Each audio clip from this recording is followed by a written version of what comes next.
All right, I was able to finish my poster and get it posted by the deadline.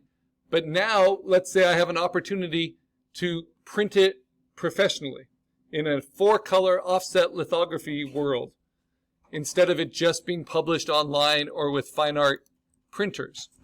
And the problem with that is that this is made in a mode. If I have it open in Photopea and I go to image mode, this is an RGB mode.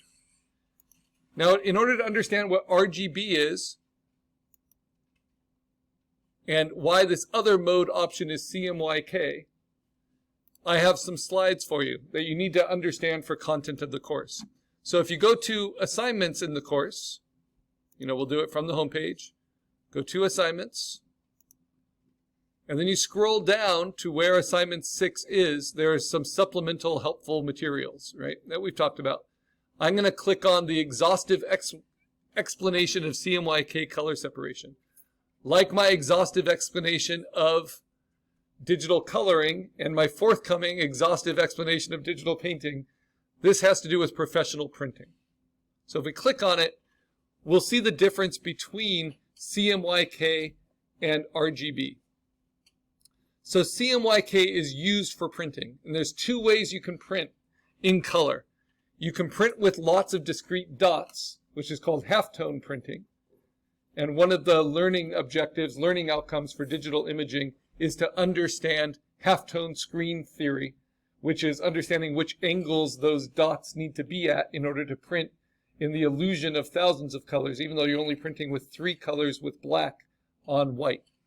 The other way to print in CMYK separation is with solid screens, which is transparent modes of solid color, like you see here. Now, when you print in dots, it doesn't always need to be a round dot. It can be a star, it can be in circles, it can be any kind of diffuse pattern. So we'll talk about that. But CMYK is different than how we're seeing our image in Photopea right now.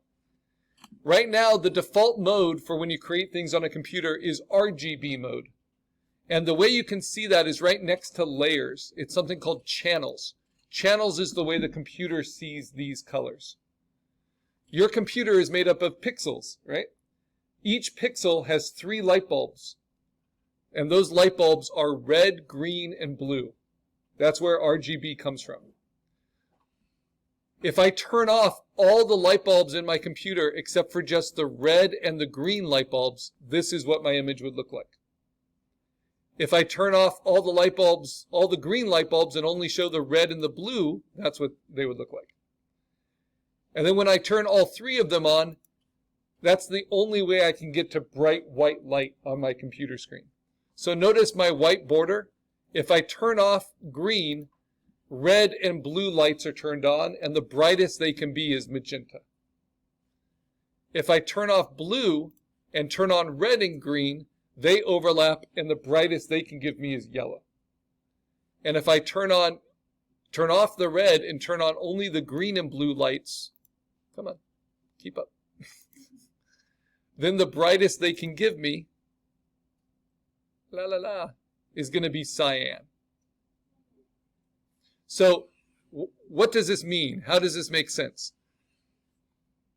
So, second slide. RGB is the computer. It sees with these 3 colors of light. But light is additive. The more light you add, the brighter the image. So in order to get white light, you have to add all 3 light bulbs at 100% intensity, right? It's like think of a light bulb with a dimmer switch. So if all 3 light bulbs in your computer screen for one pixel are turned up to 100% intensity, you get white light. But you can also turn them down to lower intensities. So if we look at our Photopea, if I have all 3 turned on, in some places they're bright white, which means they're at 100% intensity everywhere you see white. Where you see black, and I actually don't have any solid black in my image, but that would be that the light bulbs are all turned off, right? If I isolate it so I just look at the red, where the black is is where the red is not turned on. So the white is where the red is turned on, the black is where the red is not turned on, and all the grays are where the red is turned on at varying intensities. Think of the dimmer switch.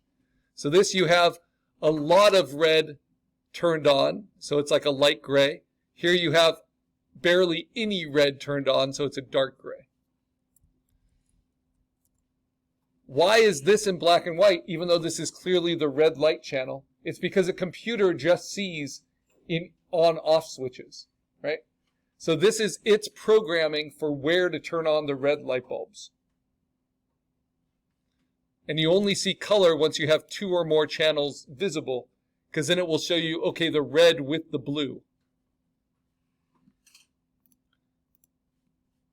Now, what is the difference between red, green, blue and changing the mode to a print mode, which is CMYK? If I do that, I've now changed it to CMYK mode.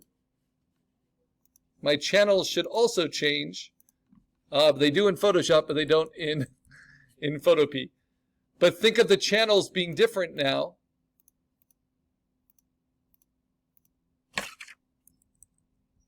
Yeah, the channels here are still RGB channels. So I'm going to open it up in Photoshop so I can really show you. This is just for your understanding. So I'm going to close it in Photopea, or I'll keep it open. I'll just go to Layers. And I'll open up that same file just in Photoshop. Now, Photoshop can be used as a professional pre-printing software, whereas Photopea can't. Now, channels, this is RGB, red, green, blue, exactly like we saw in Photopea, right? Isolates it. But if I change the mode, image mode, from RGB to CMYK color,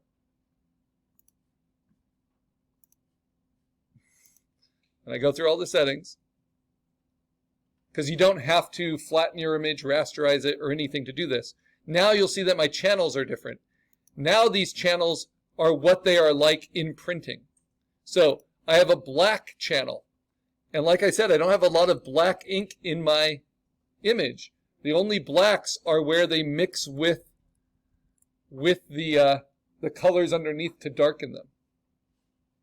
And then if I put yellow with black, I can see how the two of those go together. So this is with printing ink. And then if I do magenta with yellow and black, I get all my oranges and all my variations on reds. And then if I want full color, I have to add in cyan. Now what if I just do cyan and yellow? Well, then I get my greens along with my blues and yellows. And what if I just do magenta and cyan? Well, then I get my purples and my reds and my blues. And if I add black to that, it darkens it a little bit. Then all of them give me full color. So it's the difference between print quality and screen quality, right?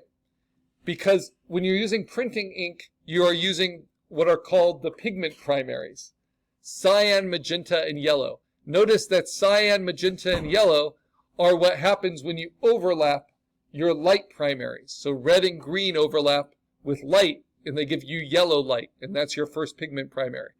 Red and blue light overlap and give you magenta, and that's your pigment primary. And then blue and green light give you cyan, and that's your pigment primary. Also notice when you overlap your inks, they get darker, not lighter. That's because inks are subtractive. The more ink you add, the darker it is. So when you add cyan and yellow inks together and they overlap, you get green, which is one of the light primaries, and red for yellow and magenta, and blue for cyan and magenta. So they are related to each other, but fundamentally different. Now, in a perfect world, if you overlapped cyan ink with magenta ink with yellow ink, like I do here in Photoshop, if I take out the black channel, right, you will see everything you would need to see, because you would think if you put 100% ink down for all three colors and they layer on top of each other, well, then you would get black. But the truth is, inks are not as perfect in our visual spectrum as light, right? Inks have a lot of additives in them, a lot of like filler. So what we do is we add to cyan, magenta, and yellow an extra layer of ink, which is just black. And that gives us a little bit better than just those inks mixing together can give us. It's called 100% black. So that's why CMYK, the K is for an extra layer of black ink that's printed on top of the colored inks. Black is not a color. Now, I told you there are two ways to do it, right? Solid color, or then splitting into dots. Right now, you are seeing these channels in Photoshop as solid color, like they're transparencies, all layered on top of each other. The problem is, we don't have any printers that can print this way. That's basically like printing an ink wash. Instead, we have printers that can print ink, but they can only print that ink at the same opacity. So what we need to do to get gradients is to separate those colors. This is where color separation comes in. Not into flat planes like this artist does, which you can see more of on Behance, but into dots. And this was pioneered by Benjamin Day. It's why one name for them is called Ben Day dots. And it's based on pointillism, a post-impressionist painting technique of using pure dots of color to optically mix other colors. But this is done with printing. So especially for professional 4-color offset lithography, which is how posters are printed, advertisements are printed, books are printed, comics are printed, all of that. So how does it work? You have to take those 4 channels of color, the cyan, magenta, yellow, and black. Let's just isolate the cyan for now. And instead of it just being grayscale, you have to, in pre-printing production software, which I can use Photoshop for, you take the image and you convert its mode to grayscale. So when I do that, now I've created film work just for the cyan channel. The only channel was cyan, now it's gray, how the computer sees cyan ink. Then, from grayscale, I can change it into a mode called bitmap mode. And this is how a printer sees. When you put it into bitmap mode, it has to separate out those gradations into completely 100% opaque marks. And I can choose whether I want to use a halftone screen or a diffusion dither or something else. This is the difference. A diffusion dither is what's called an index dither in printing, and it tries to look like a randomized, sometimes what's called sand diffusion pattern. Game Boy games used this. And it can look pretty believable, but it's actually just as dispersed as halftone dots. Halftone dots are used in professional printing and are what you'll see when you take a magnifying glass to a comic book, for instance. Halftone dots use discrete dots in what's called a halftone pattern, like bricks on a wall. One line of dots, and then the next line under it is moved over by 1/2. And then they overlap on each other. All right, so how does this look in Photoshop? If I convert it to a halftone screen, this is changing grayscale into just black and white pixels. It will ask me, how often do I want to have these dots, right? And I want to make them pretty infrequent so that the dots are pretty large. So I have a default of 20. And then what angle do I want the dots? Well, the angle needs to be different for each color you're using. So if you're doing CMYK color separation, these are the angles you need. Black is always at 45 degrees because that angle looks the best. Yellow is always at 0, which could also be expressed as 90 degrees because yellow always looks the worst because yellow is the lightest color.